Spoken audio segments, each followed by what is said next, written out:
Olá, seja bem-vinda, seja bem-vindo. Semana começando, segunda-feira, 1º de agosto de 2022. Começa agora o Câmara Notícia ao vivo, meio-dia em ponto. Muito obrigado pela sua companhia, pela sua audiência. E eu quero a sua participação, hein? Envie a sua mensagem para o número do nosso WhatsApp.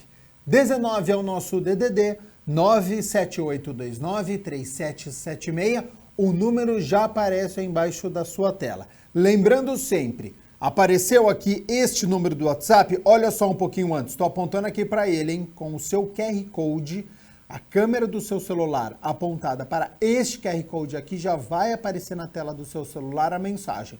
O WhatsApp da TV Câmara Campinas. Você aperta e pode enviar o seu elogio, uma crítica construtiva, o que você quer assistir aqui no nosso telejornal, que a gente conversa ao vivo nesta segunda-feira. Confira a partir de agora os destaques de hoje.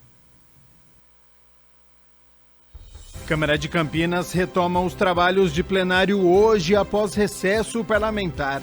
Reunião ordinária marca a estreia do novo software de votação eletrônica desenvolvido pelos servidores do Legislativo. Vereador Paulo Gaspar solicita a inclusão de Campinas no projeto Favela 3D, programa voltado para famílias em situação de extrema pobreza. Vereador Cecílio Santos fiscaliza obras no Centro de Saúde do bairro Jardim São Vicente. E no esporte, Ponte Preta desencanta. Marca 3 gols pela primeira vez no ano e vence o Operário no Moisés Lucarelli. Meio-dia mais 2 minutos, nós estamos ao vivo nesta segunda-feira. A Mirna Abreu já está aqui nos nossos estúdios, então hora das notícias da Metrópole de Campinas e a gente já começa fazendo aquela atualização sobre saúde. Seja bem-vinda e boa tarde, Mirna.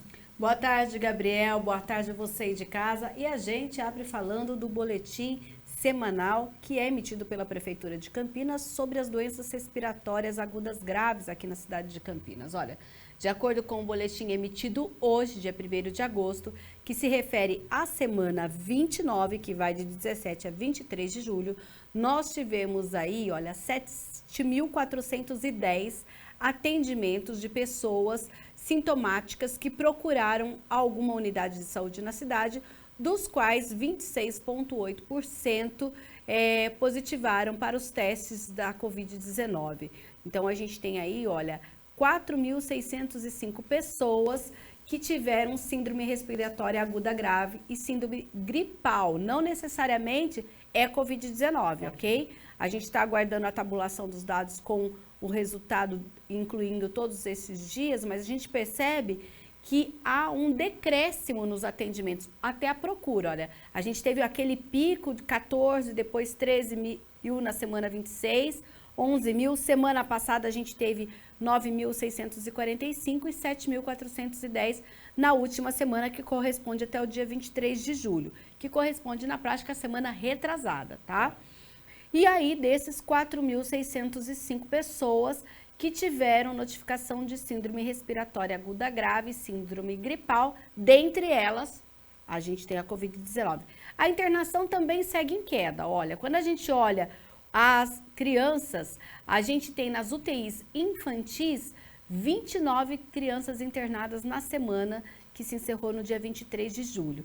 E no caso dos adultos, 48 crianças. Eu peguei aqui, Gabriel, inclusive o atendimento que a gente teve nas últimas semanas. Olha, a gente teve na semana passada, né, do caso de adulto, 31 crianças. Então já são menos 2, né, que é aí no caso... Internadas com síndrome respiratória aguda grave em UTI. Depois nós tivemos um decréscimo de 2, ficaram 29. No caso dos adultos, nós tínhamos 53 no boletim passado e no atual boletim 48, também mostrando esse decréscimo nas internações por síndromes respiratórias agudas graves. O que reflete aquele primeiro gráfico que nós mostramos, né? Porque menos pessoas procuraram os centros de saúde, os testes deram negativos em relação à última semana, menos casos.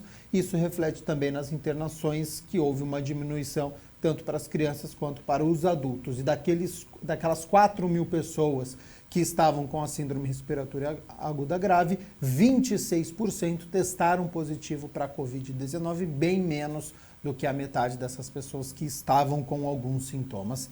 Então, este é o panorama, essa é a atualização, de acordo com a Prefeitura, dos dados em relação à síndrome respiratória aguda grave.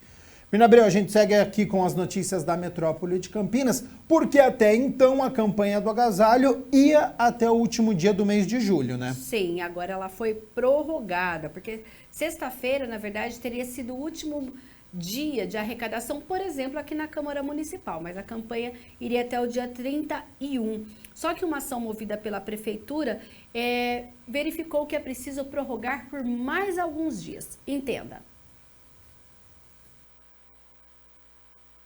Segundo um balanço divulgado pela Prefeitura de Campinas na última sexta-feira, foram mais de 13 toneladas de cobertas e roupas arrecadadas nos mais de 100 postos de doação da campanha do Agasalho 2022, que começou no dia 25 de abril. O prazo foi prorrogado até 8 de agosto e ainda tenta superar o número de doações de 2021, que foi de 21 toneladas. No site oficial da campanha, é possível acompanhar todos os pontos fixos para levar os itens. A Câmara Municipal é um dos endereços da lista. A caixa está disponível na recepção, que fica na Avenida da Saudade, número 1004.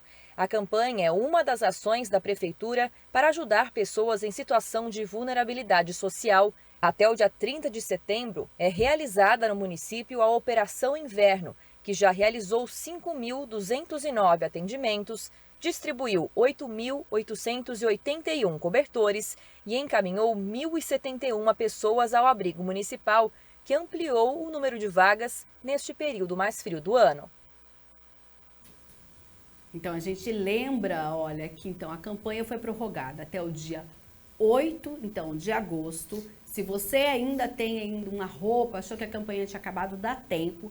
A Câmara Municipal, além da Avenida da Saudade 1004, tem um outro ponto de arrecadação, que é o Teatro Bento Quirino, que fica na Rua Lusitana, com a entrada no número 1555. É lá que acontecem as reuniões legislativas. Vai participar de alguma reunião? Aproveita, coloca ali na sua sacola um agasalho e deixa também lá na Rua Lusitana 1555, ou você pode ir no site, como foi mostrado da Prefeitura, e ver qual é o posto de arrecadação mais perto da sua casa. E aí você digita no site campinas.sp.gov.br/doe-agasalho, que daí você vai ter todos os pontos aqui da cidade de Campinas para fazer essa doação, lembrando aqui da Câmara de Campinas e também do Teatro Bento Quirino.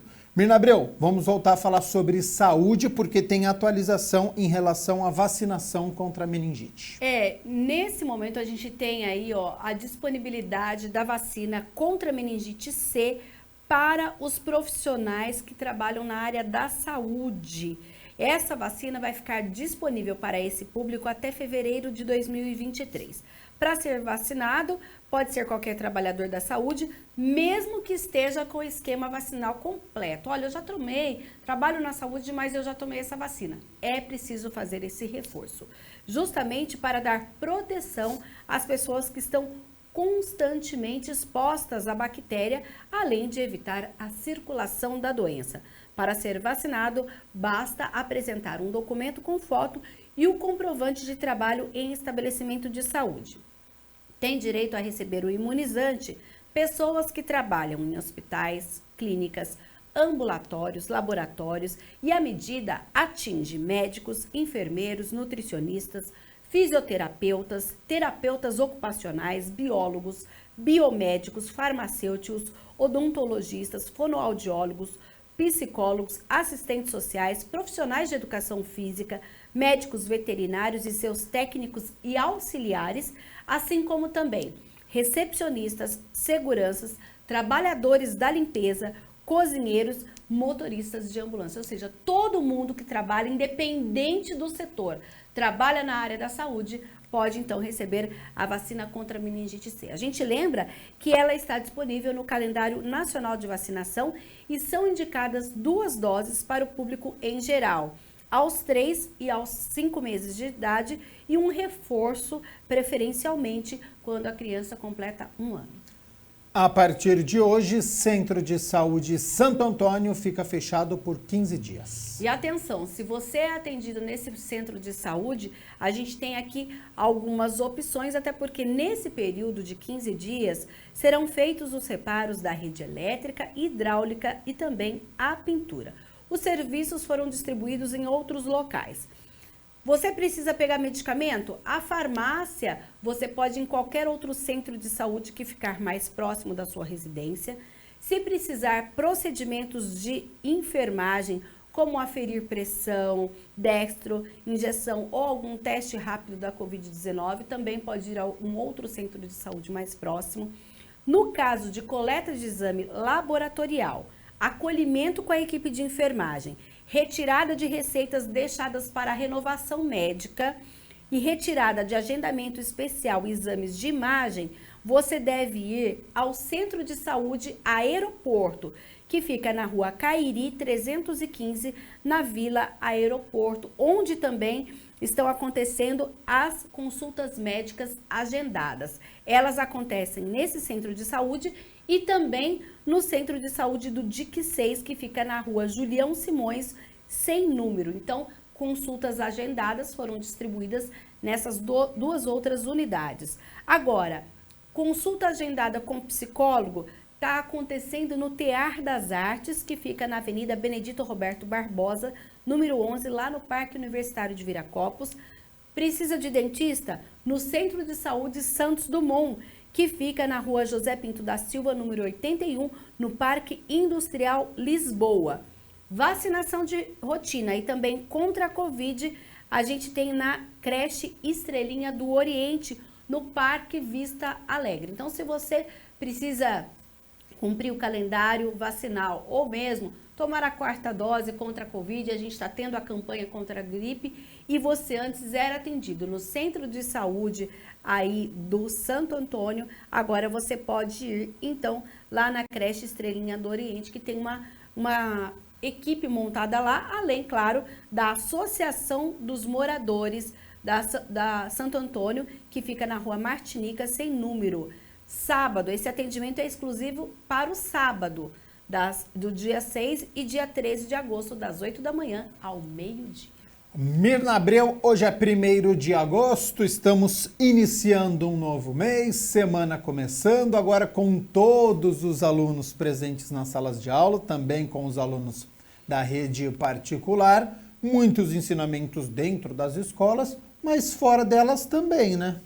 Justamente, a INDEC iniciou hoje uma campanha de educação no trânsito nas portas das escolas chamada No Trânsito, a primeira lição é o respeito. O objetivo é preservar a segurança viária e melhorar as condições de circulação e fluidez. Nós temos intervenções dos agentes de mobilidade urbana que procuram melhorar o deslocamento de alunos, pais, transportadores.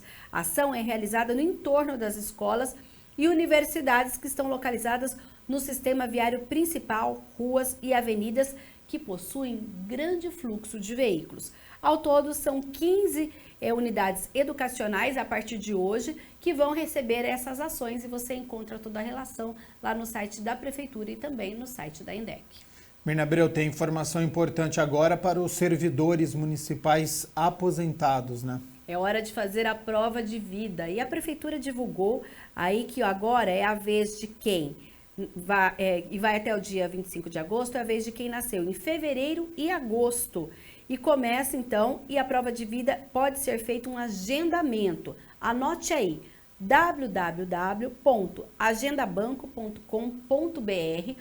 No caso do morador de Campinas, essa prova de vida do aposentado do servidor público municipal vai ser com esse horário lá no Banco Bradesco da Avenida Moraes Salles. Não é na Prefeitura, nem no Camprev. Olha, no dia do recadastramento, é necessário apresentar o RG emitido nos últimos 10 anos ou carteira de habilitação, CPF, comprovante de residência, certidão de casamento atualizada e documentos de dependentes com RG e CPF atualizados. Quem mora fora de Campinas, mas dentro do território nacional, pode realizar essa prova de vida em qualquer unidade do Banco Bradesco, respeitando a data, até o dia 25 de agosto, e já os beneficiários que moram fora do Brasil deverão eleger um representante legal para fazer esse recadastramento mediante a apresentação de declaração de vida original emitida pelo consulado ou pela embaixada brasileira no país em que essa pessoa resida, além de cópias autenticadas dos documentos obrigatórios. Todas as regras, anote aí o site camprev.campinas.sp.gov.br/recadastramento-2022, caso você seja aposentado da Prefeitura Municipal de Campinas. E por falar em Prefeitura Municipal de Campinas, rescindiu o contrato com a empresa que estava realizando as obras do BRT, Mirna? A notícia veio nessa manhã porque justamente já saiu no Diário Oficial do município justamente essa decisão da Prefeitura em relação à rescisão de contrato e multa ao consórcio BRT Campinas, responsável pelos trechos 2 e 3 do corredor Ouro Verde. A empresa teve direito à ampla defesa durante o processo administrativo e está sendo notificada hoje. O valor da multa também está sendo calculado de acordo com a planilha que será usada de base para uma nova licitação que será realizada para então terminar esse trecho do BRT.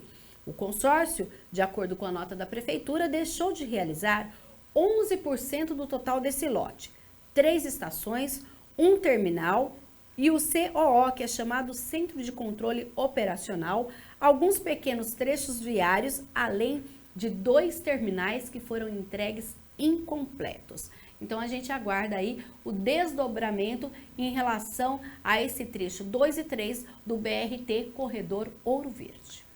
Atenção você estudante, hein? Porque tem novidade para o vestibular 2023 da Unicamp. Novidade que foi divulgada nesta manhã pela equipe da Unicamp e também pelos diretores da Conveste. Olha, a Comissão Permanente para os Vestibulares da Unicamp abriu as inscrições para o vestibular 2023, que podem ser feitas até o dia 2 de setembro, exclusivamente pela internet, em formulário disponível na página eletrônica da Conveste. A primeira fase do vestibular da Unicamp será realizada no dia 6 de novembro de 2022. E em coletiva nesta manhã foram apresentadas algumas mudanças. A primeira delas, as datas da segunda fase do vestibular. Então, as duas etapas estarão no mesmo ano. Por um lado, isso facilita a programação dos estudantes, no sentido de que podem encerrar o ano tendo cumprido todo o ciclo de provas para a Unicamp, e para a Conveste facilita no sentido de entregar à Pró-Reitoria de Graduação a lista dos aprovados em tempo hábil. Essas datas, então, da segunda fase são os dias 11 e 12 de dezembro. Além disso, outra novidade que beneficia os estudantes é a inscrição antecipada de candidatos oriundos de escolas públicas na modalidade Enem Unicamp. Ao realizarem a inscrição, aqueles que optarem pelo PAAS, que é a opção de ensino médio, ou pelas cotas étnico-raciais, já estarão automaticamente inscritos gratuitamente na modalidade Enem Unicamp 2023, não sendo necessária nova inscrição em novembro. Isso facilitará com que os candidatos possam já receber a sua validação da sua identificação no mesmo momento em que tiver sido convocado para as matrículas. E haverá a comissão nos moldes tradicionais dos anos anteriores pelo Google Meet, apenas naqueles casos que, por questões técnicas ou por outros aspectos, a comissão não tenha se decidido, e aí então será convocado e mantido todo o processo das bancas, porque as comissões de heteroidentificação são fundamentais para coibir qualquer tipo de fraude ou qualquer coisa que não seja a validação dos direitos para quem a política de inclusão se destina. São 2.540 vagas distribuídas em 69 cursos. A taxa de inscrição da Unicamp é de R$ 192,00 e poderá ser paga até o dia 9 de setembro. É possível fazer também até 2 opções de cursos, desde que da mesma área. O manual do ingresso de 2023 está disponível na página da Conveste. Anota aí, www.conveste.unicamp.br/vestibular-2023. E a gente lembra aqui o calendário, Gabriel. Então, ó, atenção. Abertas as inscrições até o dia 2 de setembro. Ok. Aí nós temos, no caso ainda, a primeira fase no dia 6 de novembro. Depois, a divulgação desse resultado no dia 3 de dezembro. Aí a prova, que é a novidade, porque antes a prova acontecia só em janeiro. No outro ano. Agora ela vai acontecer nos dias 11 e 12, a segunda fase da Unicamp. Aí quem tem habilidade específica, que são alguns cursos lá da Unicamp, as provas vão acontecer entre os dias 4 e 6 de janeiro. Aí a gente tem a divulgação da primeira chamada já no dia 6 de fevereiro do ano que vem e a matrícula nos dias 7, 8 e 9 de 2023. Momento muito importante para quem agora passa para o ensino superior. E boa sorte desde já a todos os candidatos. A gente sabe que eles ficam estudando durante todo o ano, abdicam de fazer muitas coisas ao longo do ano por conta dos estudos. Então, boa sorte desde já a todos os candidatos que vão prestar o vestibular da Unicamp, acontecendo então primeira e segunda fase já neste ano. Mirna Abreu, muito obrigado pelas notícias da Metrópole de Campinas. Já quero aproveitar a sua presença aqui nos nossos estúdios para nós falarmos das notícias do Legislativo, sobre o trabalho dos parlamentares, e a gente começa falando de uma novidade para os vereadores. É uma novidade que começa hoje lá no Teatro Bento Quirino durante a 15ª reunião ordinária. É um novo sistema de gerenciamento das atividades. Confira. As sessões ordinárias da Câmara retornam e com novidades. O Departamento de Tecnologia da Informação e Telecomunicação da Casa desenvolveu um novo sistema de gerenciamento das atividades do plenário. É desenvolvido aqui na Câmara Municipal pela equipe de TI e vai gerar uma economia de R$300 mil para a Câmara. Então isso é importante dizer, né, que desde o primeiro dia que nós entramos como presidente da Casa, a gente está gerando economias. Já implantamos o Diário Oficial do Legislativo, entre outras economias que estamos fazendo, e agora com esse novo sistema informatizado e desenvolvido aqui pela equipe de TI da Câmara Municipal. O presidente destacou o trabalho dos servidores. A Câmara tem uma equipe de TI, de tecnologia da informação, muito capacitada, e eles têm desenvolvido cada dia mais. Nós estamos dando a eles toda a autonomia de desenvolver outros processos aqui dentro da Câmara, onde vai gerar economia para a Câmara Municipal. Um dos analistas do Departamento de TI da Câmara, que participou do desenvolvimento do sistema, comentou as novidades dessa nova versão. O que ele tem diferente é que, além de a gente conseguir melhorar o sistema em relação ao que já tinha antes, né? O sistema antigo tinha algumas funcionalidades que a gente adaptou, tornou elas um pouco mais aderentes ao nosso regimento, né? E colocamos também algumas funcionalidades a mais, né?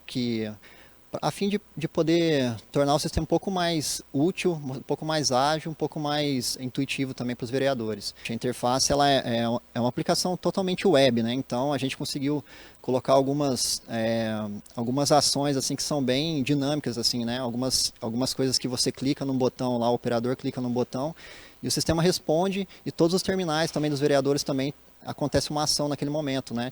Então o sistema ele é responsivo, que a gente fala. Com tecnologia moderna, o sistema integra todas as aplicações internas legislativas previstas no regimento interno. Adicionamos, por exemplo, funcionalidades para ele poder consultar a pauta, né, o próprio texto original da matéria, né, que não tinha antes. Foi uma das melhorias que a gente fez. Outra coisa é o tempo estimado para ele poder falar, né, que a gente colocou também. Se tem um vereador com a palavra naquele momento, falta 5 minutos para ele terminar de falar, ele consegue saber, por exemplo, o tempo estimado que falta para ele subir na tribuna. Isso também foi outra melhoria que a gente fez. E além disso, a gente tornou também o sistema um pouco mais, colocamos algumas informações a mais no video wall, né, que permite também ao público, né, que está acompanhando a sessão, poder saber, por exemplo, a fase da sessão, que também não tinha no sistema antigo. Então é possível saber a hora que está no pequeno expediente, a hora que está no intervalo regimental, a hora que está na ordem do dia.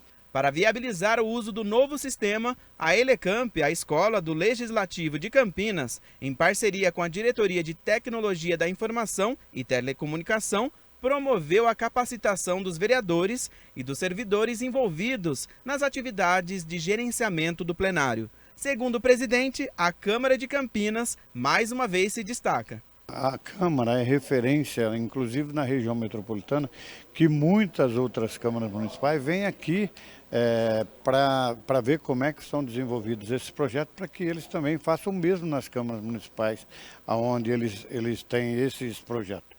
Então é importante, a nossa equipe é bem capacitada e está fazendo história. E esse novo gerenciamento com o fim do recesso parlamentar, hoje nós temos reunião ordinária, Mirna. A gente lembra que os vereadores passaram por treinamento na última semana e hoje, então, é para valer que eles utilizam aí o plenário web, que foi batizado pelos técnicos. Ele vai integrar todas as aplicações previstas no regimento interno. Na pauta de hoje, nós temos 6 itens e você pode conferir a pauta completa lá no site da Câmara Municipal de Campinas, que é o campinas.sp.leg.br. A gente lembra que as reuniões ordinárias, ela tem aquele primeiro momento, que é chamado do momento em que os vereadores podem fazer a inscrição, agora eles vão fazer utilizando essa ferramenta, e aí eles utilizam a tribuna para falar sobre um tema livre. Depois desse momento, que é chamado de pequeno expediente, nós temos o intervalo regimental, em que a TV Câmara Campinas repercute o trabalho dos vereadores, conversa com alguns sobre as propostas e aquilo que tramita aqui na casa, e depois, então, nós temos a discussão e votação dos projetos da pauta. Então a gente acompanha a partir das 6 horas da tarde, então, a reunião ordinária que acontece no Teatro Bento Quirino, claro, com transmissão ao vivo da TV Câmara Campinas e também dos nossos canais como YouTube e Facebook. Mirna Abreu, vamos falar agora sobre o trabalho do vereador Cecílio Santos de fiscalização. É hora de Câmara nas ruas, porque o vereador ele cobra em requerimento o término das obras do Centro de Saúde São Vicente. Entenda na reportagem.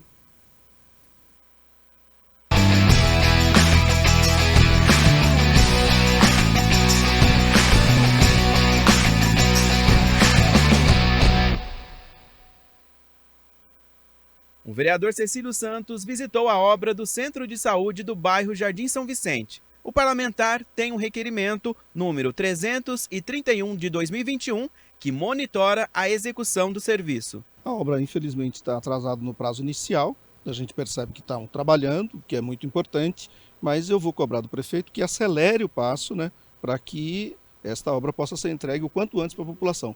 Visto que há um transtorno grande, com as mudanças que houveram no atendimento, a população precisa se deslocar para uma unidade que está atendendo a população, que é um pouco distante, embora tenha o transporte, e também foi uma solicitação nossa, mas mesmo assim tem um transtorno para a população. A obra do Centro de Saúde São Vicente teve início em julho de 2021. Está orçada em mais de 4 milhões e a fonte do recurso é um TAC assinado em 2018. E esta construção, sendo entregue, vai melhorar significativamente, porque está mais próximo da população e, portanto, volta o atendimento a ser na área de abrangência da unidade inicial. Esses conselheiros de saúde acompanharam o vereador na visita à obra. É bem crítico, eles têm que se locomover por quilômetros, foi desmembrado para o Vila IP e para o Jardim Esmeraldina e aí o posto está alocado agora nesse exato momento no Jardim São Pedro. É uma distância grande, expressiva e castiga muito para as pessoas se locomover daqui para lá. Está muito deslocado. Conseguimos que a circular fosse até o centro atual que está atendendo, mas não comporta todas as especialidades, não. Então está sofrendo muito, muito. E eu, como idosa, eu imagino o sofrimento dos idosos. O vereador adiantou o que será feito. A secretaria adotou um critério de agendamento para entrar na obra e visitar a obra. Eu contesto isso, porque como vereador é minha função fiscalizar, mas para atender esse critério, nós estamos agendando com a secretaria, na próxima sexta-feira, vir aqui junto com os conselheiros local de saúde para acompanhar o andamento da obra.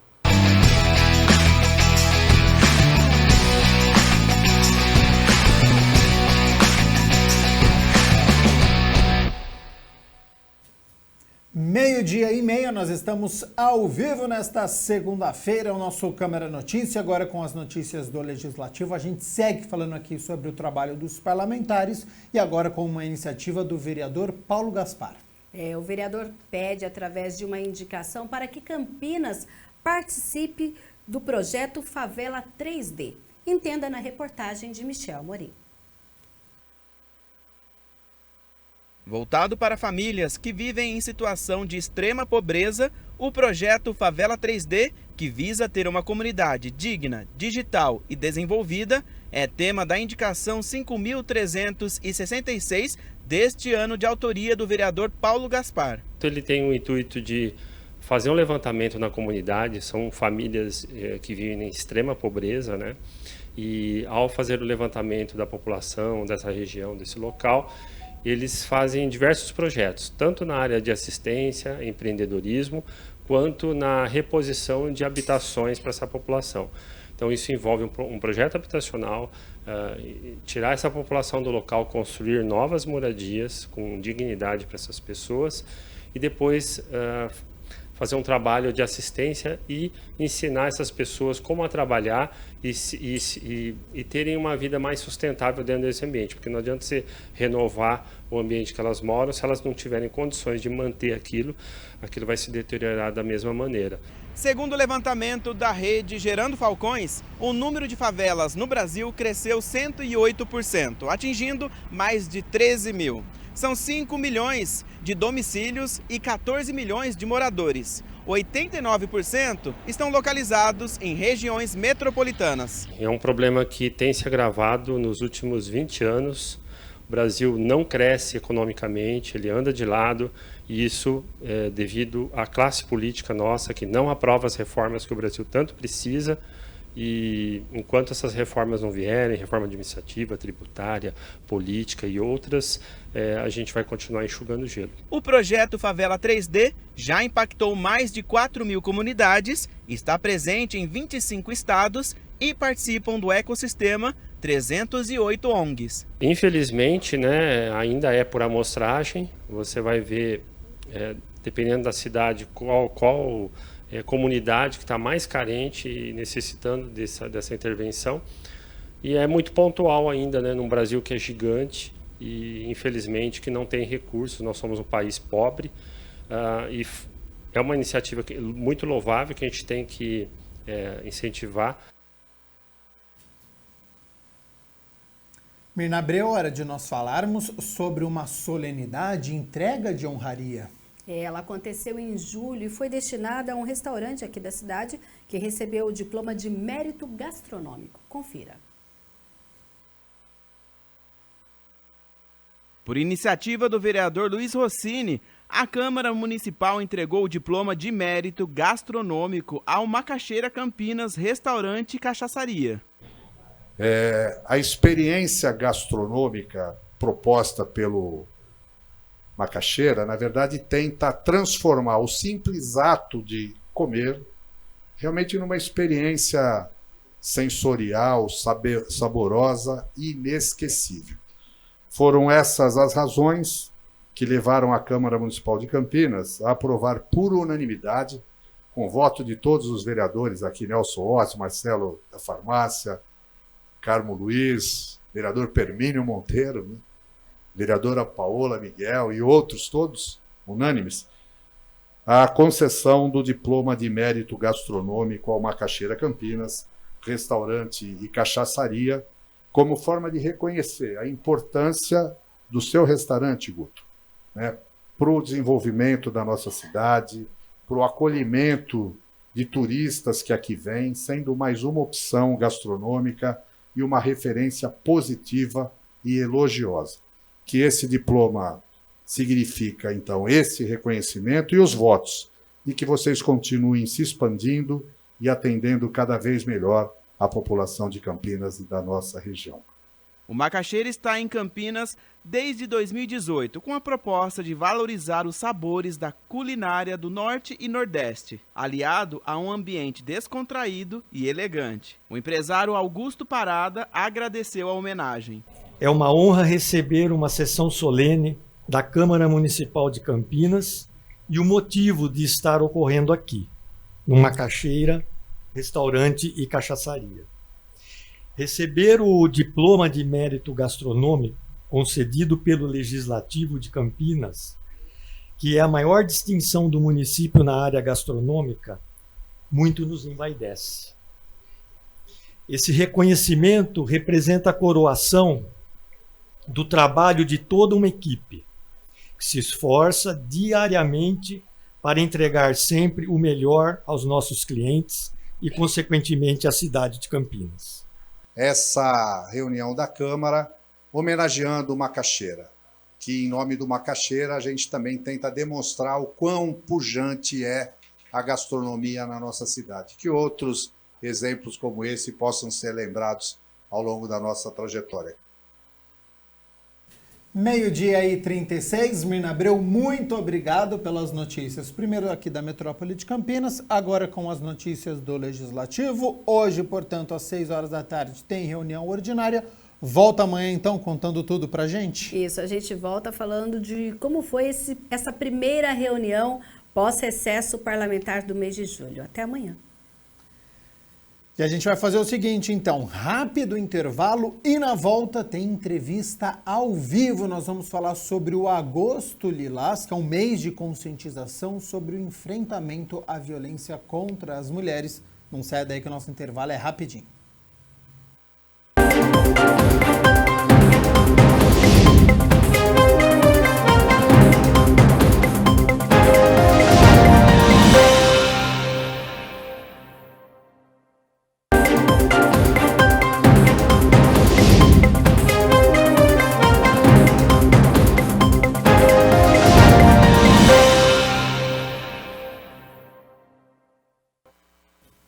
Meio-dia e 40, a Câmara Notícia de volta ao vivo nesta segunda-feira. Muito obrigado pela sua companhia, pela sua audiência. Entramos em um novo mês chamado de Agosto Lilás, que é um mês de conscientização sobre o enfrentamento à violência contra as mulheres. No próximo domingo, 7 de agosto, a Lei Maria da Penha completa 16 anos.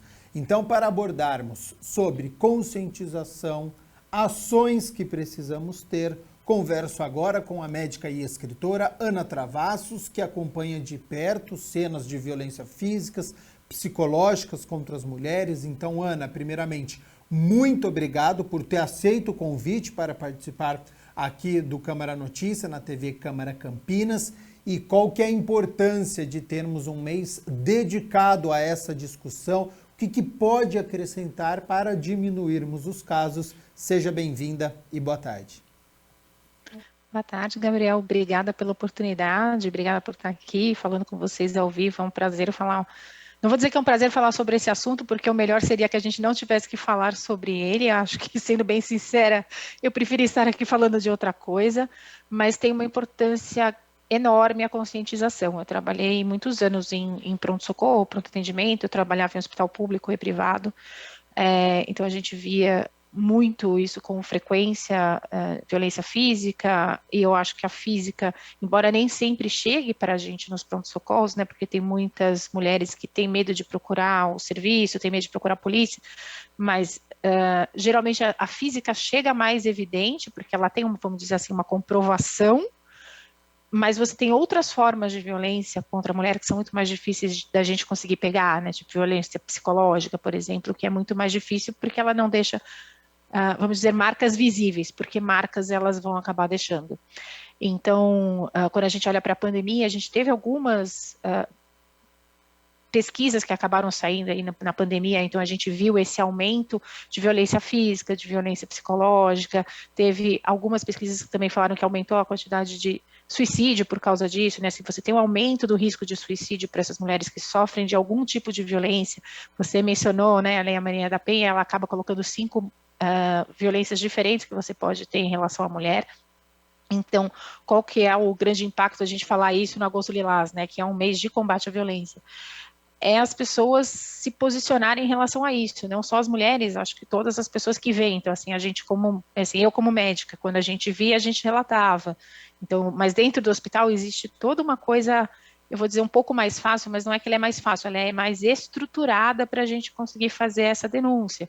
Então, a gente tem um suporte ali de um plantão administrativo, você tem serviço social, você tem outras coisas que conseguem te ajudar, mas o como fazer isso com o seu vizinho, com alguma coisa que você está vendo na rua, ou como você fazer isso e não fingir que você não está vendo, porque realmente essa violência, qualquer uma que seja ela vai trazer cicatrizes que vão ser visíveis ou não, mas que com certeza vão impactar a pessoa que está sofrendo violência. E aqui não estou dizendo nem só contra a mulher, né? Aqui a gente pode até ampliar um pouco mais, violência doméstica, pode ser contra criança, contra idoso, contra mulher, contra homem, tanto faz. Eu acho que a violência ela existe e ela precisa ser relatada para ela ser combatida. Então, esse é um papel de toda a sociedade para a gente poder diminuir esses casos. A gente sabe que não é um assunto fácil, é um assunto delicado, mas que precisa ser abordado. Por isso que tem o número do nosso WhatsApp. Se você que está nos acompanhando quiser participar, não precisa se identificar, mas se você quiser contar alguma história, se você quiser contribuir, 19 é o nosso DDD, 978293776. Se tiver algum questionamento, está em dúvida com alguma coisa, este é o momento que nós estamos conversando com uma especialista sobre este mês especial. E ter este mês de agosto é importante, Ana, para trazer esse tema que vem durante todo o ano, porque infelizmente quando a gente tem feminicídio, quando a gente tem algum caso, isso é relatado, mas um mês dedicado em agosto para ter ações, para ter campanhas, isso contribui para essa discussão? Eu acho que contribui muito, né? A gente viu isso com outras, assim, por exemplo, quando começou o Outubro Rosa, né, para conscientização de câncer de mama. É claro que eu estou me segurando aqui nas áreas que para mim são de mais conforto como médica, né? Então, assim, quando lançou a campanha, né, do Outubro Rosa, ou mesmo o Novembro Azul, quando a gente fala de câncer de próstata, então a gente viu as pessoas mais preocupadas em fazer exame, mais conscientes.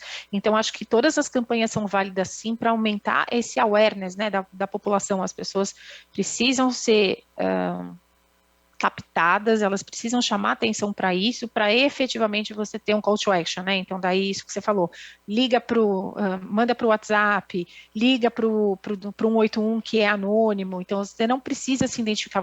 Se você está se sentindo ameaçado de alguma forma, porque você vai fazer a denúncia, lembre-se que temos vários canais que eles são anônimos, então a pessoa pode fazer essa denúncia de forma anônima para não ficar calada e ajudar a resolver esse problema. E como você mesmo disse, isso é um problema da sociedade inteira. Então, se eu me calo e não ajudo alguém, eu posso estar deixando aquela pessoa sofrer um feminicídio daqui a algum tempo. Existem alguns trabalhos que também mostram que as pessoas que sofrem violência física por um determinado tempo, elas têm maior risco de acabarem sendo mortas pela pessoa que está agredindo. Então, por isso é muito importante a gente se posicionar. Ô, Ana, falar sobre o assunto, mostrar casos, divulgar canais de denúncias, pode servir também para inibir o agressor ou ele serve mais como informação para essa vítima e para a sociedade? Aí eu vou te falar uma opinião bem pessoal, tá? Eu acho que talvez dependendo do agressor iniba e dependendo do agressor não, seja mais para a sociedade mesmo. Acho que tem algumas pessoas que elas não se inibem com nada. Eu já cheguei a ver condições em pronto-socorro que você mandava a polícia lá e a pessoa tentava agredir a própria polícia. Então, acho que essa pessoa, por exemplo, não vai se inibir com nada, porque se ela não está se inibindo nem com o poder de força policial, acho que ela não vai se inibir com o telefone.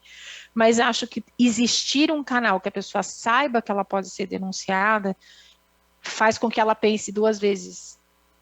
Ou para algumas não, mas pelo menos para a grande maioria acho que sim. Então acho importante ter sim esses canais. Segundo os dados do Fórum de Segurança Pública Brasileiro de 2021, apenas entre março de 2020 e dezembro de 2021 aconteceram 2.451 feminicídios e 100.398 casos de estupro e de estupro de vulnerável de vítimas do gênero feminino. Ana, a gente pode concluir que no passado isso ficava escondido e agora nós estamos escancarando esta triste realidade, ou tem aumentado os casos? Que análise que dá para fazer de números que assustam?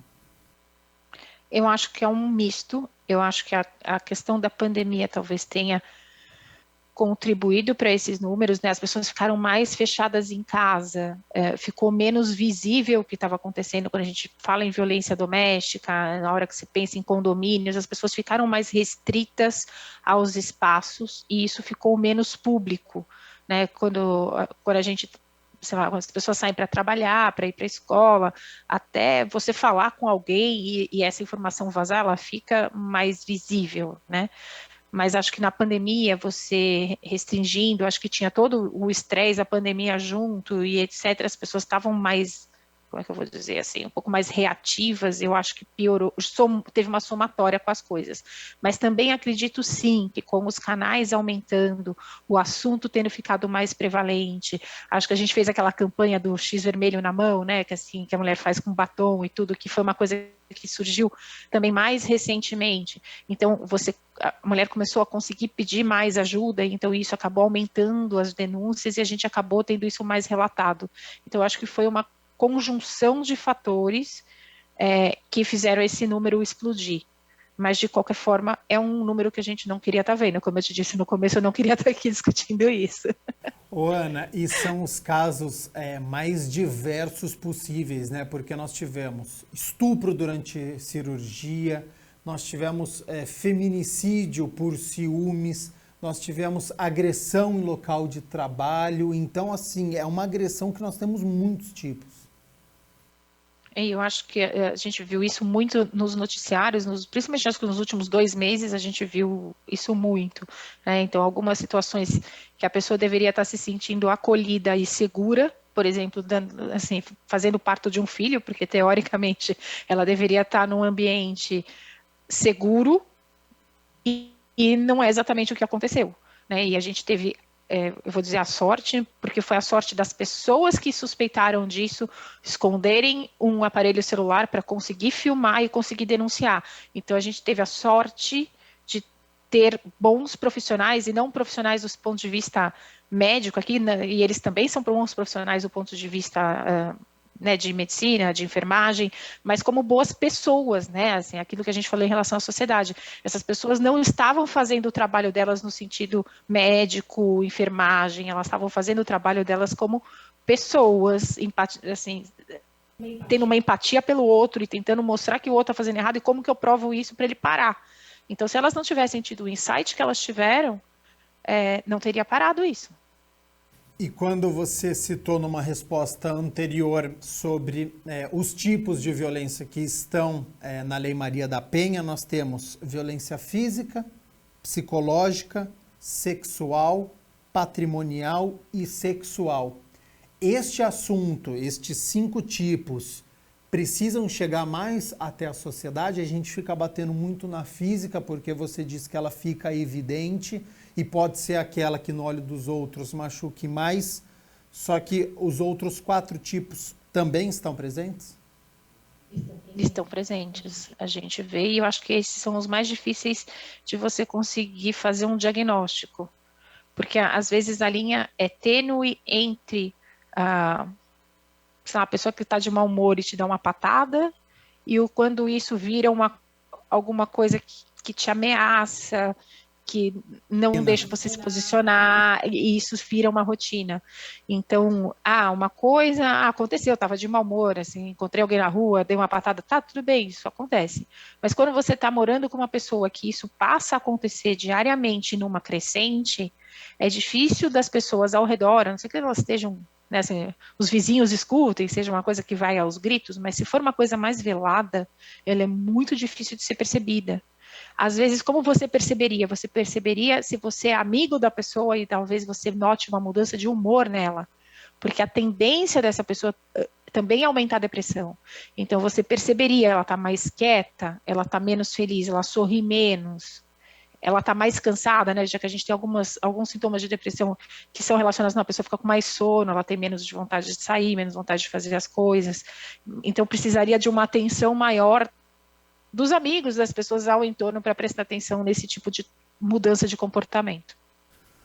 Ô, Ana, como médica, muitos casos chegam até você e o que te chama atenção é que não existe um padrão, Como que essa pessoa ela chega até o hospital? Com medo, com vergonha e depois o trabalho que é realizado? Eu acho que chega de tudo. Chega gente com revolta, tem gente que chega com medo, tem gente que tenta te esconder o que aconteceu.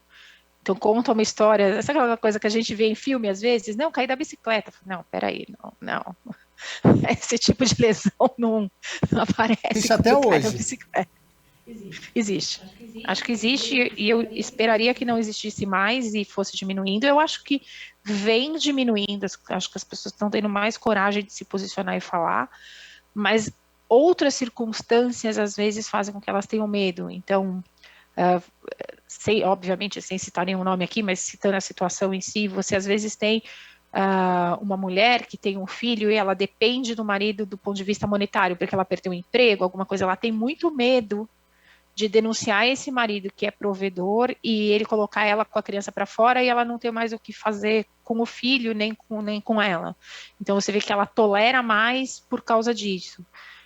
E é uma situação de codependência que fica um pouco mais difícil. Então daí ela não fala, ela tenta esconder. E aí pode aparecer também a marca invisível deste abuso psicológico, né, Ana? Uhum. Exato, pode. Então isso para você que está nos acompanhando é algo para você perceber, para você ficar esperto, para às vezes acontece na sua própria residência, às vezes com um amigo, às vezes com um familiar. Então essa informação precisa chegar seguro até você. E isso pode trazer consequências futuras, Ana? Pode, a gente já falou um pouquinho disso, né? Então você vê um aumento de taxa de depressão, um aumento de taxa de suicídio nas pessoas que acabam sofrendo esses tipos de violência e não só a física. Então isso causa uma marca invisível para o futuro, isso já saiu em algumas pesquisas, então realmente as pessoas mudam a vida delas, né? Assim, muda como elas se veem, muda o que elas estão sentindo por causa da violência que elas estão passando. E isso deixa a marca para anos depois, né? Às vezes 5, 7 anos depois. Ana, eu falei na minha abertura que além de médica, você é escritora também. Desde quando que você lançou o primeiro livro? A temática sua, ela é específica sobre este assunto que nós estamos abordando? Você fala sobre outros temas também? Eu, na verdade, assim, eu escrevia, mas eu não publicava. Eu efetivamente tive coragem aqui, a gente falou um pouco da história da coragem, de publicar em 2020. Eu escrevo gêneros diferentes de livro, mas o primeiro que eu publiquei, ele tem sim essa temática de violência psicológica contra a mulher. Quando eu estava escrevendo o livro, eu fiquei muito na dúvida se eu colocava violência física também, mas eu acabei restringindo mais na psicológica. Eu digo que, assim, que o livro, ele é baseado em fatos que eu ouvi de pronto-socorro, então, assim, ali é uma ficção, eu juntei várias histórias para fazer uma história só, e inventei uma parte para fazer sentido, claro, mas ali tem algumas coisas que sim, eu ouvi em pronto-socorro, eu ouvi de pacientes, e aí eu juntei as coisas para fazer uma história fazer sentido, porque eu achei que era importante falar no assunto. Não é o único estilo que eu escrevo fantasia, distopia. Eu estou escrevendo um agora para abordar um pouco de depressão, então eu acabo escrevendo estilos diferentes, mas tenho esse também. Esse específico, ele é para as mulheres, ele é para todos, homens e mulheres reagem de maneiras diferentes, os feedbacks que você recebeu? Eu tenho mais feedback de mulheres, e na verdade, como eu coloquei, assim, a mulher que passou pela violência psicológica, ela consegue fazer uma virada na vida dela ali, e ela acaba virando CEO de uma empresa de marketing. Então, muitas das mulheres, a primeira coisa que elas me falam é, nossa, que legal, alguém colocou uma mulher como CEO, porque normalmente a gente vê mulher não ocupando esses lugares, nem em livros. Então, eu recebi vários feedbacks em relação a isso, e menos de homens, eu acho que teve muito, pelo menos que entraram em contato comigo, tive muito mais mulheres que leram o livro do que homens. Alguns homens que também gostaram da abordagem, mas muito mais mulheres. Ana, para a gente poder encerrar a sua participação, que eu sei que você tem muita tarefa ainda, né, no dia de hoje, para a gente conseguir mudar essa situação, a sociedade entender o papel que tem, o homem assumir a luta para mudar essa situação também, ser um protagonista e não deixar a mulher muitas vezes falar sozinha, porque ela já é a vítima, então já tem uma carga acima para ela também. Mais políticas públicas, uma Lei Maria da Penha com mais efetividade. Como é que a gente muda todo esse padrão? Acho que é tudo isso que você falou. Eu acho que a gente precisa de uma sociedade mais empática e mais atenta, que acabe denunciando mais, até porque está percebendo mais. Acho que a gente precisa de apoio para essas mulheres, e não só apoio para ela poder denunciar, mas se ela tiver uma dependência econômica, como ela vai fazer, como a gente como sociedade tenta envolver essa pessoa para ajudá-la a sair desse problema, e como a gente suporta ela nessa situação. Acho que isso é muito importante da gente pensar, porque hoje a gente tem os canais, mas a gente não tem saídas para essa pessoa, e acho que é de todo mundo, acho que é homem, mulher, criança, todo mundo que passar e ver precisa se conscientizar e ajudar, e não ter alguns posicionamentos que às vezes a gente escuta, não, isso não é violência psicológica, isso é só mimimi, sabe, essas coisas que às vezes a gente ouve, mas que as pessoas precisam entender que quem está sentindo, a mulher que sente, ou o homem que sente, a criança que sente, ela está sentindo. Você que está fora da situação, você não tem tanto direito de julgar o que o sentimento, ou quanto ela está ficando triste por causa disso. Então, às vezes o julgamento precisa se abster um pouco do julgamento, para tentar se colocar um pouco, né, assim, no sapato do outro, e entender que ele realmente pode estar sofrendo com aquilo, que aquilo não é mimimi, que o sofrimento das pessoas ele varia de pessoa para pessoa. Uma coisa que pode me ofender muito por algum motivo, talvez para você não faça a menor diferença, mas quem está sentindo e sofrendo sou eu. Então, para mim, isso é violência, né? Então, como que a gente resolve, como a gente consegue conversar sobre o assunto, e o ideal seria resolver para isso não acontecer mais. Exatamente, cada um reage de uma maneira, né? Então, ter mais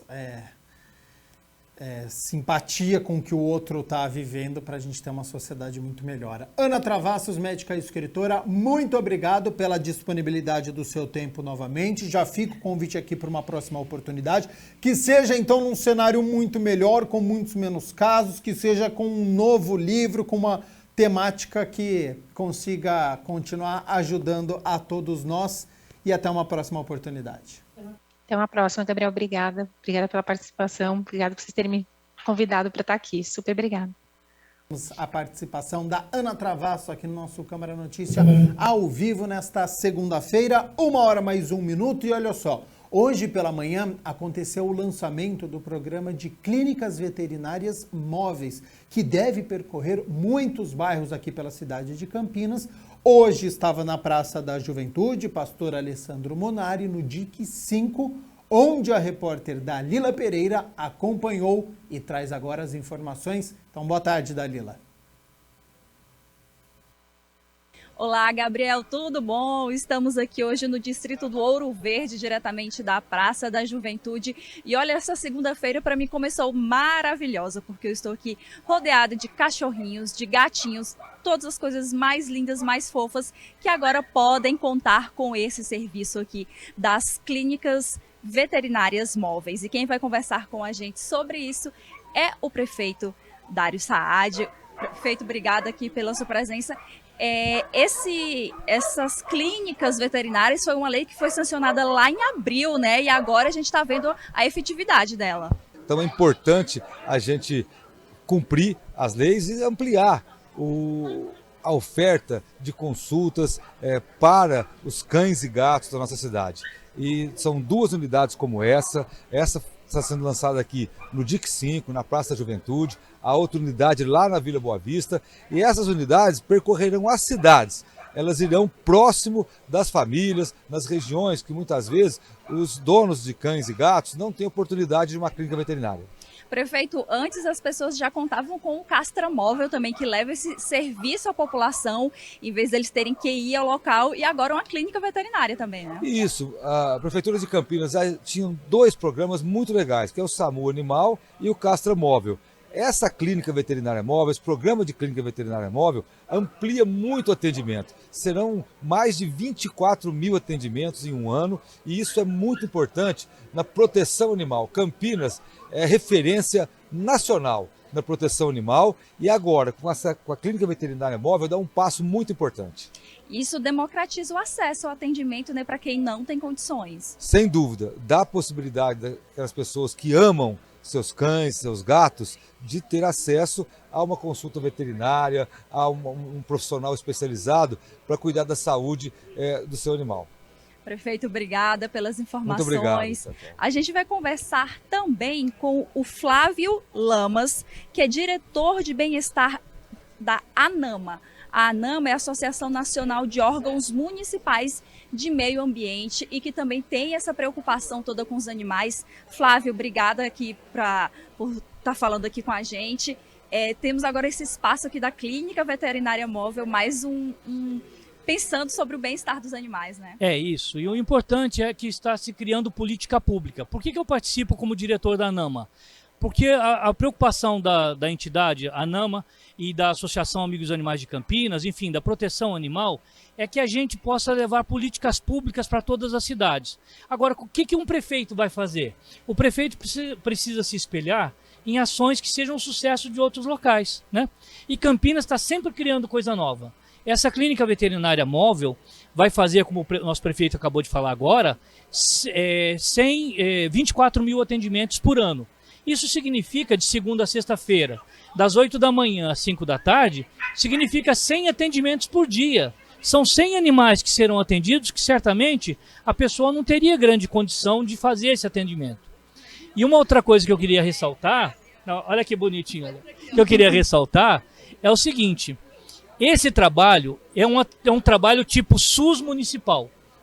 Como esse SUS? É o atendimento primário, na ponta, onde a pessoa mais precisa, e depois, se o caso for mais grave, aí encaminhar para as universidades para um atendimento mais especificado, mais apropriado, né? E para os veterinários, quem traz um cachorrinho aqui hoje, vai ver a importância de levar no veterinário e da próxima vez vai levar no veterinário aqui do bairro, da cidade. É isso que é importante a gente ter. Nós temos um livrinho, Nós os Animais, da ANAMA, que a gente já distribui nas escolas, a gente já faz para todo lado, e a gente procura mostrar exatamente isso, a necessidade de políticas públicas para os animais também, para o ser humano, claro, e para os animais também, para os cães, gatos, né? Não esquecer dos gatinhos, gente, quem tem gatos saber que precisa tanto carinho quanto os cães, tá? Você enquanto diretor do bem-estar animal e da ANAMA, que é da órgãos municipais de meio ambiente, né? Então a gente também tem que estar ali atento aos nossos animaizinhos, claro, né? Se não for meio ambiente sem animal, não é meio ambiente não, gente. Se não tiver os passarinhos, os bichinhos todos, né? Não é meio ambiente. Então a gente precisa cuidar, nós somos todos passageiros no mesmo planeta. Estamos todos aqui por um tempo limitado, né? A gente vive 90, 100 anos, né? E nesse período a gente tem que estar aqui para fazer algumas coisas boas e deixar numa situação melhor para quem vier depois, né? E os bichinhos estão incluídos nisso, é isso que a gente luta, tá bom? Obrigada pela linda mensagem que você deixou aí, Flávio. Agora a gente vai conversar com o vereador Zé Carlos, presidente da Câmara Municipal dos Vereadores. Vereador, essa é uma proposição que saiu da casa, não é mesmo? Há muito tempo a gente briga lá na Câmara, juntamente com o Executivo, para que esse projeto saísse do papel. E hoje é uma alegria muito grande saber que está sendo implantada na cidade de Campinas 2 clínicas veterinárias móvel, que vai trazer... Isso é bem-estar, é qualidade de vida também. Porque quando um animal ele adoece, a família também adoece. Então é importante, porque isso daqui vai fazer a prevenção daqueles animais que muitas vezes precisa, né? Vamos fazer assim, fazer uma prevenção, tomar uma vacina, isso é importante. Então tem 3 veterinários, cada unidade móveis dessa daqui, que vai rodar Campinas por um período de 30 dias. Então é importante dizer também, salientar, que essa verba não é verba da saúde pública, não está tirando nada da saúde, e sim do meio ambiente. Essa verba vem do meio ambiente, é onde a maioria dos animais vivem, né? Então é importante isso que está acontecendo aqui hoje. A Câmara não é de hoje que se preocupa, né, com a população de pets, de animais da cidade, tanto que ela tem várias proposições, várias leis para ajudar aí os animaizinhos de Campinas. Campinas é inovadora nesse sentido. Sim, sem dúvida, a Câmara Municipal de Campinas ela é inovadora nesses projetos que busca a qualidade de vida dos animais. Nós temos até uma comissão permanente que é de proteção aos animais. Isso é importante para a cidade, é importante para aqueles que têm seu animal de estimação. E isso, a Campinas é uma referência hoje no estado de São Paulo com essa clínica veterinária móvel. Eu espero que a população faça dessa unidade móveis, essas duas unidades móveis, um serviço de qualidade. A gente vai estar acompanhando, isso é importante, tá? Para toda a população de Campinas. Vereador, obrigada pelas informações. Quer falar mais alguma coisa? Não, tranquilo. Eu acho que a população está aqui, está festejando esse momento, que é um momento de conquista, né, para a população que tem os seus pets, tem os seus animais, que agora vai ter um local para trazê-lo, para ver, até para fazer o preventivo e também aqueles animais que estejam com algum tipo de doença, para que seja medicado nessas clínicas veterinárias móveis. Obrigada, vereador. Obrigado. Tá movimentado aqui, viu, gente? Tem muito bichinho, a população veio em peso, tem gente desde cedo aqui para garantir a vaga de atendimento do seu animalzinho, do seu gato, do seu cachorro. E agora a gente conversa com o vereador Luiz Rossini, que também é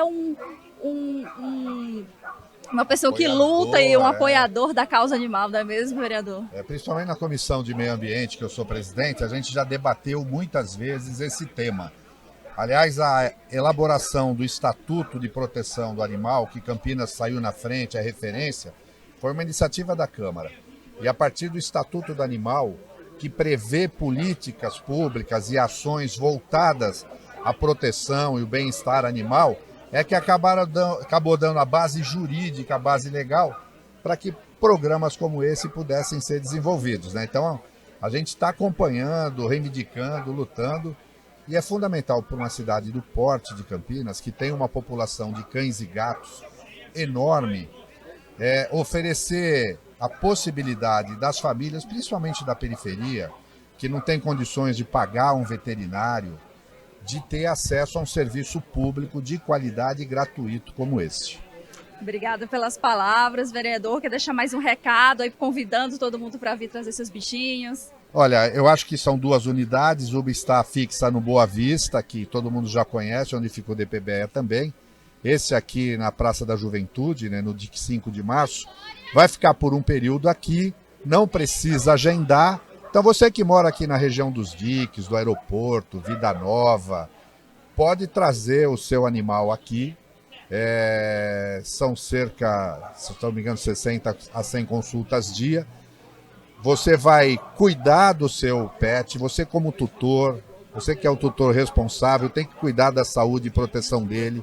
Aqui ele vai receber vacinas, vai ser microchipado e se tiver algum problema mais sério, ele pode ser encaminhado para um atendimento mais especializado. A Secretaria do Verde, a Prefeitura, através de um convênio com a PUC inaugurou recentemente um hospital veterinário para cirurgias, um tratamento mais aprofundado dos animais.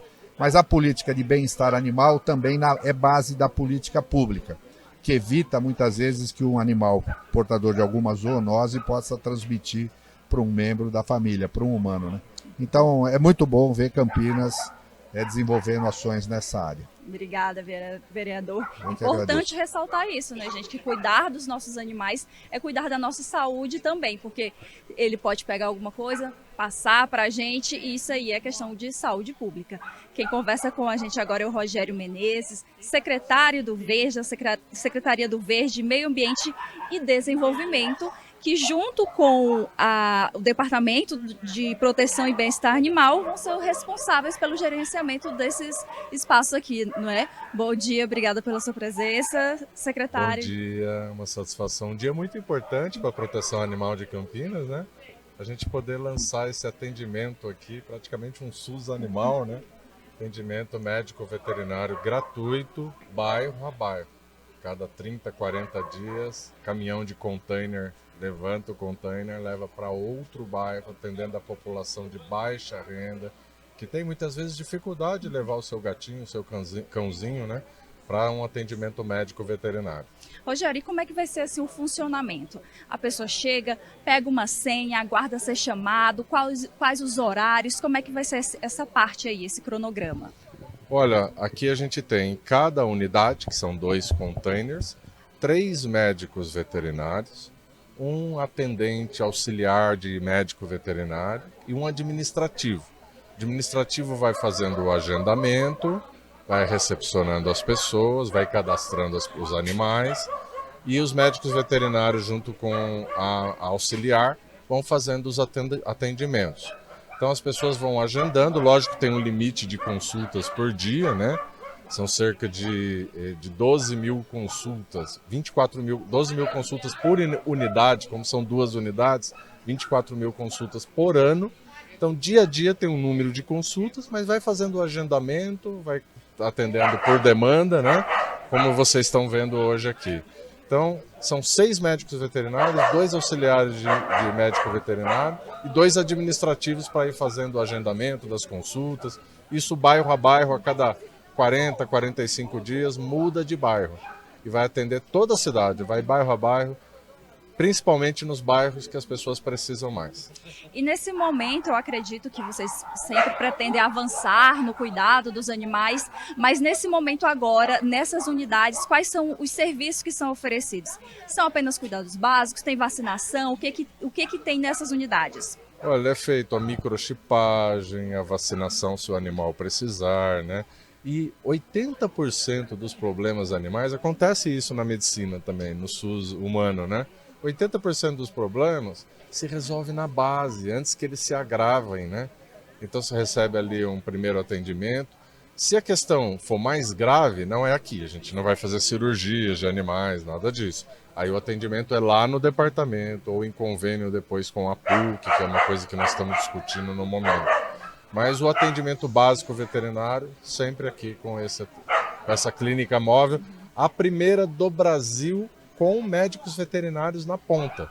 Já existem iniciativas em Maringá, em Brasília, mas aí é uma triagem que é feita no campo e depois o encaminhamento para uma clínica veterinária.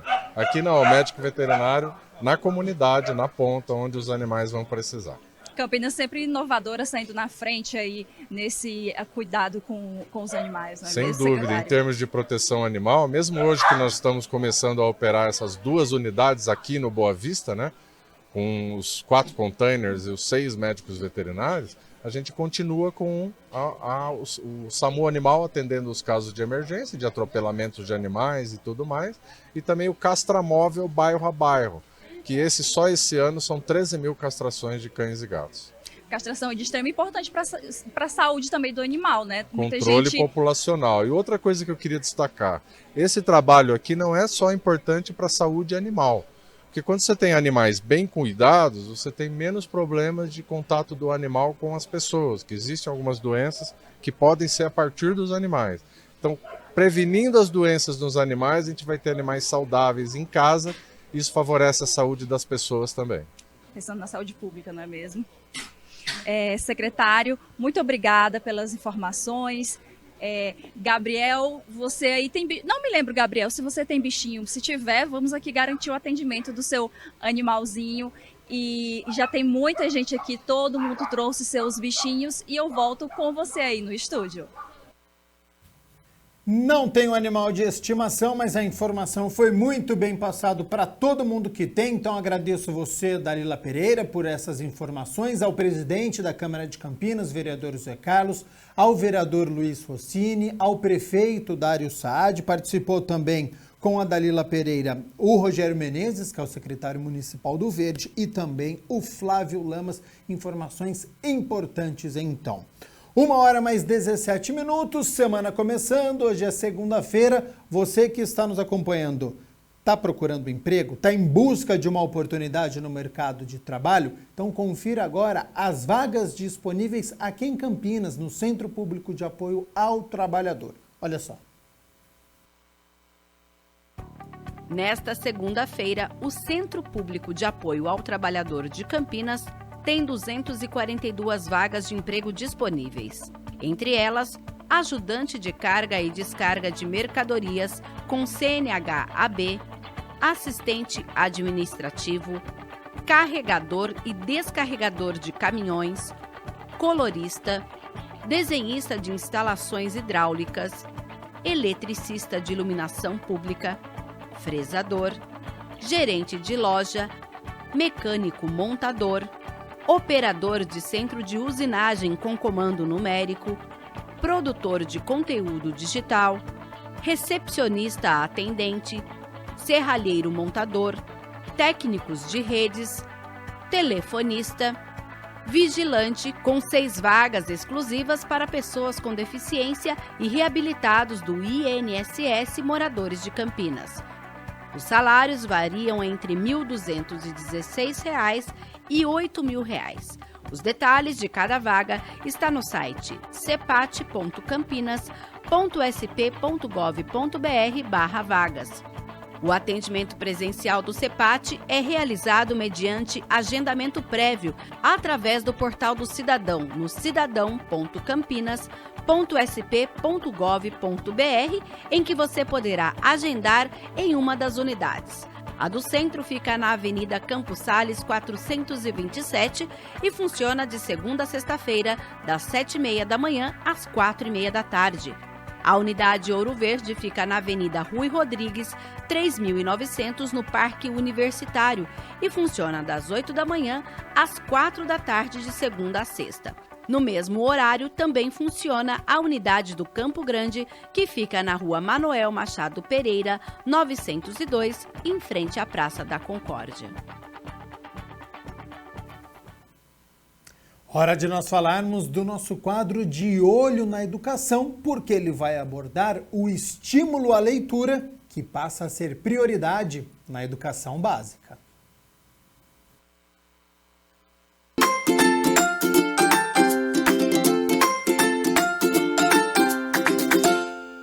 Bom, é o quadro De Olho na Educação e olha só que bacana, hoje a gente vai falar sobre a Lei Estímulo à Leitura. Bom, a gente vai bater um papo com uma psicóloga que vai justamente, não é, falar sobre a importância da leitura, não é, para a criançada, enfim, o que muda com essa lei, será que fica mais forte e tudo mais, será que antes era opcional, não era? É isso que a gente vai entender, eu tô com a Suzy, tudo bom, Suzy, beleza? Tudo bem, André? Tudo jóia, Tudo jóia. Prazer tê-la conosco aqui no quadro De Olho na Educação. Bom, primeiramente, né, Suzy, falar sobre a importância da leitura para as crianças, né? A gente já vai entrar na questão da lei, não é? Mas é óbvio que a leitura é extremamente importante, só que não é todo mundo que leva isso muito a sério, né, Suzy? André, acho que assim, a gente sempre pensa na leitura a partir de quando a criança começa a ler, né? Ou quando as crianças já têm esse domínio da leitura, né? Mas a leitura, a literatura, as histórias, elas são importantes desde que a criança nasce, né? Por isso, assim, é importante a gente pensar, logo que as crianças estão nesse mundo, né? Que elas chegam nesse mundo, que tenha sempre um adulto ou, né, uma pessoa que possa trazer esse mundo, né, essa dimensão da literatura, das histórias, da palavra para esse campo infantil, né? Isso, então, o incentivo à leitura, ela começa lá desde que o bebê nasce, né? Exatamente. Nós estamos entrevistando a Suzy, não é? Que é formada em magistério e psicologia há mais de 20 anos, portanto, né, tem bastante experiência aí na área, trabalha na gestão e formação de equipe em escola de educação infantil há 18 anos. Como estão as crianças de hoje, Suzy? A gente pensa muito, né, tem muito um discurso de que as crianças estão mais tecnológicas, que elas estão nesse mundo diferente, né? Recebem mais estímulos, mas eu acredito que o ser humano tem algumas coisas que não mudam, né? E isso dá para a gente muito ver na prática mesmo. Claro que as crianças de hoje não são as crianças de antigamente, elas recebem mais estímulos e o virtual é inegável, né? Ele está já presente no nosso dia a dia, mas alguns pontos como as histórias, né? O ser humano é feito de histórias, ele é feito de contar coisas um para o outro, né? Então, as histórias e a literatura como um todo, ela está presente sempre. Então, toda criança gosta de uma boa história, de uma boa contação. Isso não muda, né? Bom, Suzy, falando especificamente sobre a lei e estímulo à leitura, não é? Uhum. Nós estávamos, inclusive, conversando antes do início da entrevista. O que vai mudar na prática, Suzy, com essa lei, que passa, evidentemente, não é, a fazer com que seja algo mais especificado, né? O que você pensa sobre isso? Eu vejo assim, ó, a literatura, ela já vem sendo colocada para as escolas há algum tempo, né? Mas toda lei, principalmente na esfera, né, pública, assim, ela traz essa dimensão de mais força para algo que precisa ser visto, precisa ser olhado, né? O nosso país é um país ainda que precisa incentivar a leitura, o letramento, né? Para que as crianças possam se tornar adultos com mais repertório, com mais condição de lidar, né, com as situações no seu dia a dia. Então, eu penso que essa lei vem fortificar esse movimento que já existe, mas que precisa acontecer em todo o nosso país, que é um país com dimensões grandes, né? Em todos os lugares, né? Então, todos esses movimentos são importantes e a lei, eu acho que vem fortificar isso, né? O que é importante a gente incentivar na primeira infância, né? Nos outros momentos também, na adolescência, enfim, que é esse gosto, esse desejo pela leitura, né? Então, não como uma lei que obrigue as crianças a ler, né? Eu acho que não é esse a ideia da lei, mas no sentido de despertar o interesse, né? A curiosidade, o desejo, a vontade, né? E eu penso que isso é muito importante, né? E vai ajudar bastante nesse... Olha só, Suzy, a nova lei define a leitura como prioridade na educação básica. Entre os direitos a serem garantidos pelo Estado, a matéria acrescenta a alfabetização plena e também a capacitação gradual para a leitura ao longo da educação básica como requisitos indispensáveis para a efetivação dos direitos e também os objetivos de aprendizagem e para o desenvolvimento dos indivíduos, está aqui escrito, né? Então, quer dizer, é bem isso que você falou, não é? Ela define a lei, não é? Define a leitura como prioridade. Qual a importância da leitura na vida de quem vai se desenvolver, não é? De quem está começando a vida na escola e tudo mais? O que isso traz de positivo, principalmente, Suzy? Porque esse é um quadro que tem muitos pais assistindo a gente, né? O quadro De Olho na Educação, e o pessoal fica de olho aqui nas dicas. Então, André, na verdade, assim, ela desenvolve muitas questões, assim, muitas áreas, né? Por exemplo, a oralidade, né? A possibilidade de escrever, de colocar suas ideias, de fazer interpretações, de entender, né? Fora as questões subjetivas, que também são importantes, né? Através da leitura, às vezes a criança pode trabalhar algum sentimento, né? Alguma vivência, que muitas vezes não é por livros, né? A gente tem uns livros mais, assim, com essa conotação, mas não precisa ser nesse estilo de livro, pode ser na literatura pura mesmo, quando um livro te toca, te traz alguma questão, né, faz você repensar a vida, pensar sobre as coisas.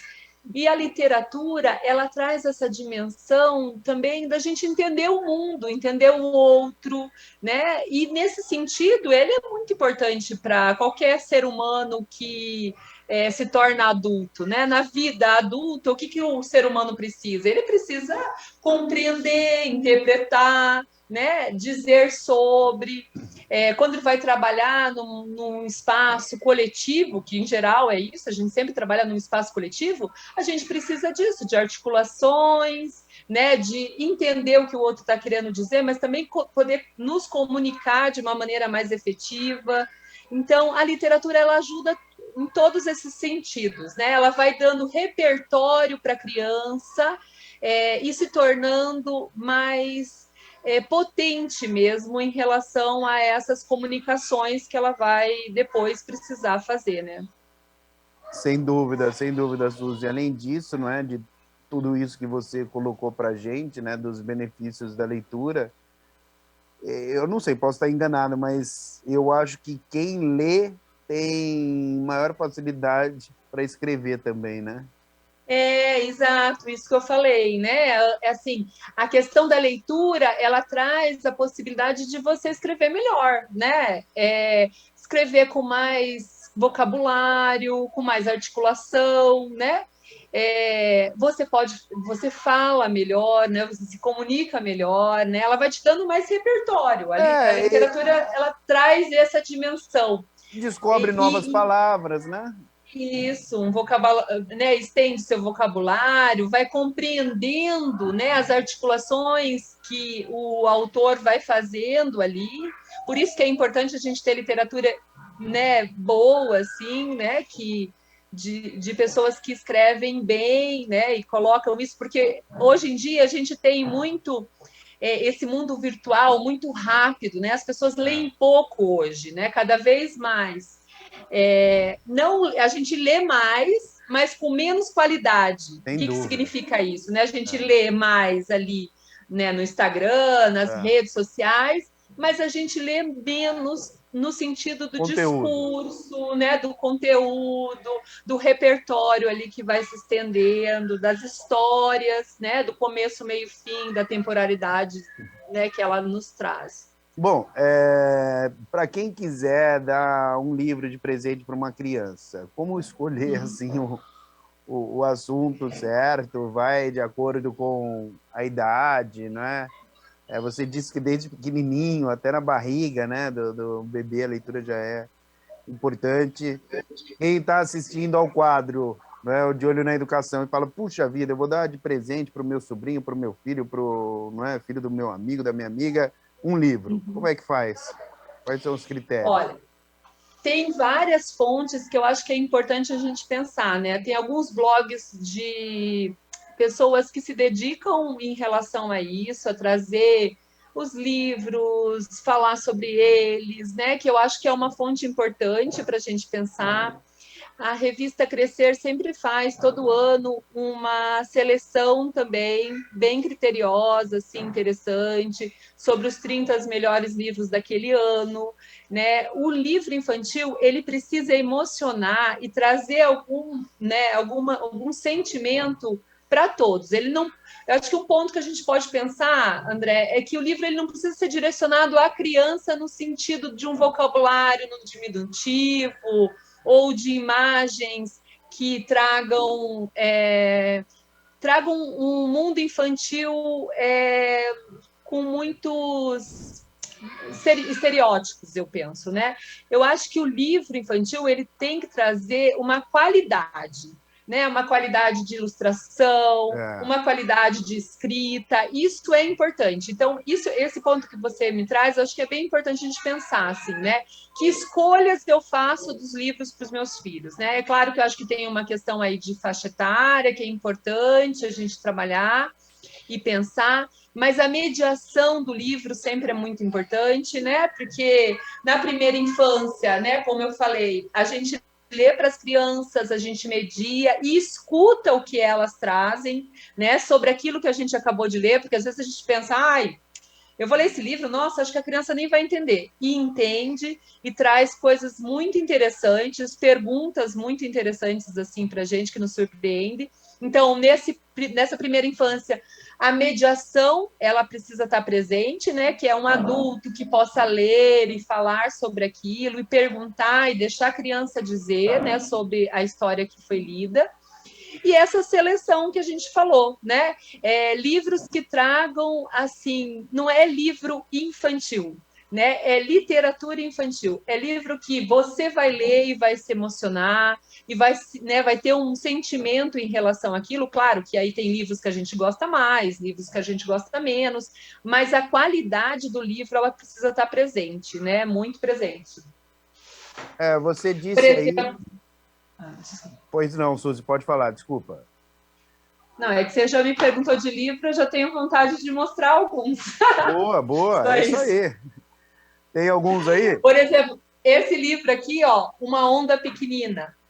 É um livro que, quando a gente lê, um adulto lê, ele também se emociona com o livro, né? Não é só a criança, se emociona no sentido de que toca algum ponto da nossa vida, né? Dos nossos sentimentos. Uma Onda do Pequenina, que a gente vou comprar para ler para o meu filho.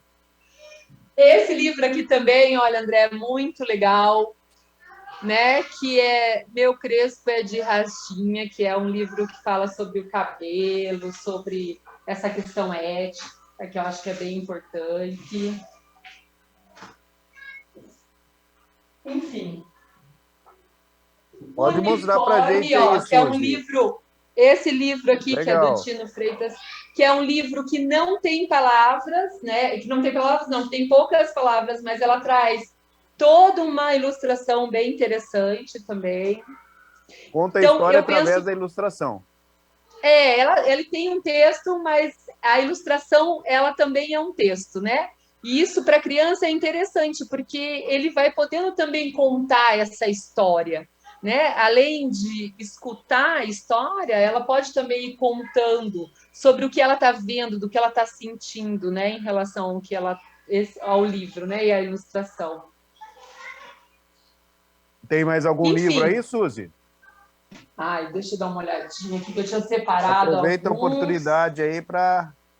Esse livro aqui, que é um livro bem legal, A Garrafa. A Garrafa. Que esse é um livro só de ilustração, né? Sobre o que é esse livro, A Garrafa? É um livro que vai falando sobre as possibilidades que o menino vai dando para uma garrafa de água. Olha só. O que é que se pode fazer com uma garrafa de água, né? Pode fazer um boliche, né? Ele pode fazer uma antena. E isso vai fazendo com que a criança vá contando, porque ela está vendo o que está acontecendo ali, mas ela também vai imaginando, olha quanta coisa que eu posso fazer com uma garrafa de água, né? Vai olhando os objetos de uma maneira diferente. Ou esse livro da Stella Barbieri com o Fernando Vilela, que é muito lindo, que é da nossa cultura, né? Bumba Meu Boi, que é um livro que conta a questão né, do Bumba Meu Boi, traz essas histórias e traz uma ilustração do Fernando que é belíssima, né, que é super bonita. Então, também traz essa dimensão da estética, né, da cultura para as crianças. Isso também é muito importante, né? As crianças precisam ter essa dimensão presente na vida delas para depois elas poderem apreciarem, né, essa questão quando se tornarem mais adultos, né? Não, super legal, Suzy. O nosso tempo até passou super rápido, não é? A conversa tá ótima. E assim, desculpa, então, André, eu me empolgo. Quando fala de literatura é uma coisa... Não, mas perfeito, perfeito. A nossa ideia é abrir espaço mesmo, não é? Para falar sobre leitura, sobre educação, não é? Esse é o propósito do quadro, porque a educação é certamente algo extremamente importante. Então, para a gente concluir, fazer um resuminho tal, sobre a lei estímulo à leitura, não é? Importante aplicar isso na prática, né?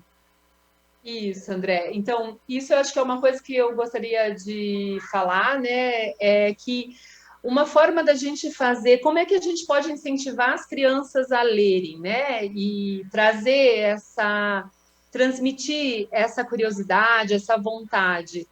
Eu penso, principalmente no âmbito escolar, que é trabalhar com os professores, né? Os adultos da escola. Os adultos precisam ser tocados, né? E lerem mais, e terem vontade de trazer o livro e contar histórias, porque o jeito que a gente conta a história faz toda a diferença, né, para uma criança ou para qualquer pessoa que está lendo. Se você está escutando uma história de alguém que está muito envolvido com aquela história, que ela está gostando muito de contar aquela história, você escuta de uma maneira diferente. Então, eu penso que essa lei, ela contribui porque ela traz uma dimensão formal, né, que precisa, que é importante, e que a gente precisa trabalhar principalmente com os professores, com os pais, com os adultos, né? Trazer essa dimensão da leitura para os adultos também. E aí, através deles, a gente vai alcançar melhor as crianças, né? Legal, muito, muito bacana, Suzy. Você fala de onde, Suzy? Que lugar desse Eu falo de Curitiba. Curitiba, Paraná. Boa, capital do Paraná, Curitiba. É isso aí. Então tá bom, a gente agradece demais a sua participação, não é? Aqui no quadro De Olho na Educação. E a gente volta a se falar aí, né? Numa próxima oportunidade. Obrigado, Obrigada, André. Eu que agradeço a oportunidade. Acho que a gente precisa sempre estar falando da educação, porque ela é fundamental, né? Só assim a gente consegue construir um país melhor. Obrigada. É isso aí. Bom, pessoal, eu sou o André Aranha e já sabe, né? Estou sempre de olho na educação. Tchau.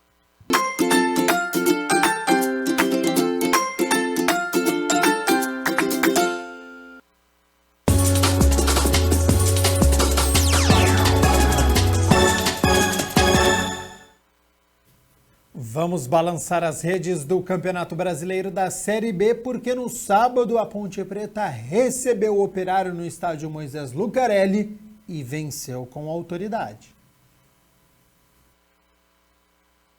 Antes do cronômetro marcar o 5º minuto, Elvis cobrou o escanteio, Arthur cabeceou para trás e o estreante, o zagueiro Matheus Silva, colocou para o fundo das redes. Que início! 1-0 Ponte para cima do Operário. Aos 29 minutos, Elvis lançou para Nicolas, que dominou e tocou para o Olisson. O volante invadiu a área, driblou o zagueiro e foi calçado. Pênalti bem marcado. Elvis foi para a cobrança e Vanderlei defendeu parcialmente. No rebote, a zaga chegou e a bola ficou com o goleirão. Só que tem VAR e o árbitro de vídeo viu a invasão dos defensores do Operário na cobrança. Então, Elvis teve mais uma chance e agora não desperdiçou. Bola na rede, 2-0 Ponte. Veio o segundo tempo e continuou o jogo de uma equipe só. Nicolas pela direita bateu cruzado e assustou o goleiro Vanderlei. Aos 18 minutos, pressão pontepretana, Arthur cruzou e a zaga do Operário afastou mal. Fecim tocou para Elvis, que mais uma vez serviu a Arthur, que desta vez cruzou forte na segunda trave, onde estava Olisson. O volante subiu muito e cabeceou para o fundo das redes. Belo gol, 3-0 Macaca. Para não falar que os visitantes não atacaram, Júnior Brandão saiu do banco de reservas e chutou cruzado para a defesa de Kaique França. Mas ficou nisso, no Moisés Lucarelli, Ponte Preta 3, Operário 0. Bom, melhor atuação da Ponte Preta no ano, então foi melhor durante todo o jogo, venceu por 3-0 com autoridade. E se olharmos na tabela de classificação, a Ponte terminou a rodada na 13ª colocação com 25 pontos. Abriu 5 pontos da zona de rebaixamento, que é o CSA, que abre a zona da degola. Então a Ponte ganha um respiro nessa luta para não ser rebaixada à Série C. Próximo jogo da Ponte, nesta quinta-feira, já desta semana, 9h30 da noite, contra o CRB, lá em Maceió. O CRB está 3 pontos à frente da Ponte na classificação. Se a Macaca vencer, ultrapassa o adversário na classificação, então é confronto direto. E claro que ao longo da semana a gente fala mais sobre este confronto.